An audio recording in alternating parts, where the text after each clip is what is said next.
Hello बच्चों, dB ज्ञान channel में आपका स्वागत है। आज मैं आपके लिए लेकर आई हूँ हिंदी व्याकरण में सूचना लेखन कैसे करें। ये सभी कक्षाओं के लिए बहुत उपयोगी है। सूचना कम शब्दों में औपचारिक शैली में लिखी गई संक्षिप्त जानकारी होती है।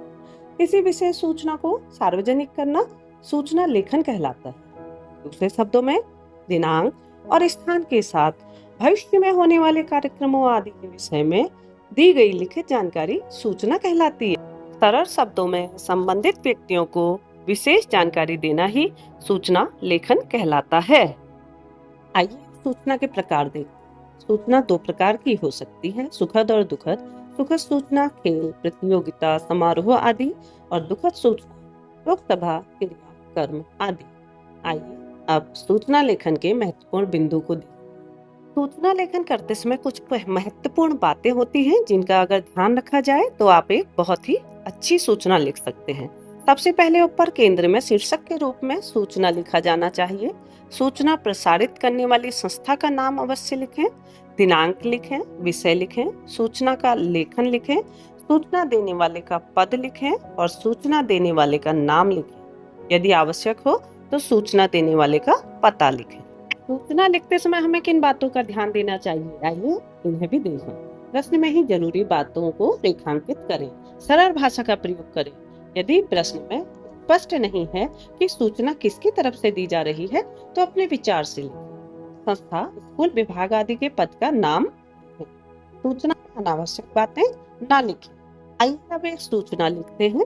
विद्यालय की सांस्कृतिक संस्था रंगमंच की सचिव लतिका की ओर से तो परीक्षा के लिए इच्छुक विद्यार्थियों को यथा समय उपस्थित रहने की सूचना लिखी। इससे पहले सूचना लिखकर दिनांक लिखनी चाहिए, उसके बाद विद्यालय या संस्था का नाम और उसके बाद सूचना लिखने का दिनांक और फिर विषय लिखकर सूचना प्रारंभ करनी चाहिए।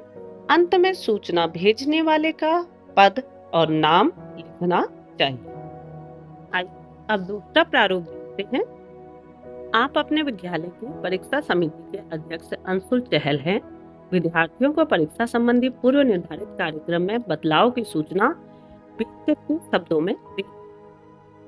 सबसे पहले सूचना लिखेंगे और उसके बाद सूचना किस स्थान से लिखी गई है उस स्थान का नाम लिखा जाएगा, फिर दिनांक और फिर विषय लिखते हुए शुरू करेंगे। जैसे इस सूचना में हमारा विषय है परीक्षा संबंधी कार्यक्रम में बदलाव। सभी विद्यार्थियों को सूचित जाता है कि परीक्षा जो 15 सितंबर को प्रारंभ होने वाली है अब 17 सितंबर से प्रारंभ होगी। इस बदलाव के बाद परीक्षा समय सूची इस प्रकार रहेगी।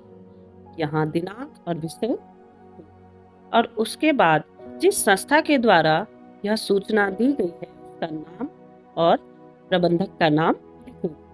आशा है अब आपको सूचना लेखन आ गया होगा। आज हमने जाना सूचना क्यों और किस तरह लिखनी चाहिए। सूचना लिखने के लिए सरल भाषा का प्रयोग करना चाहिए, वह बात जो बतानी चाहिए सूचना कहलाती है। मिलते हैं अगली वीडियो में, तब तक धन्यवाद।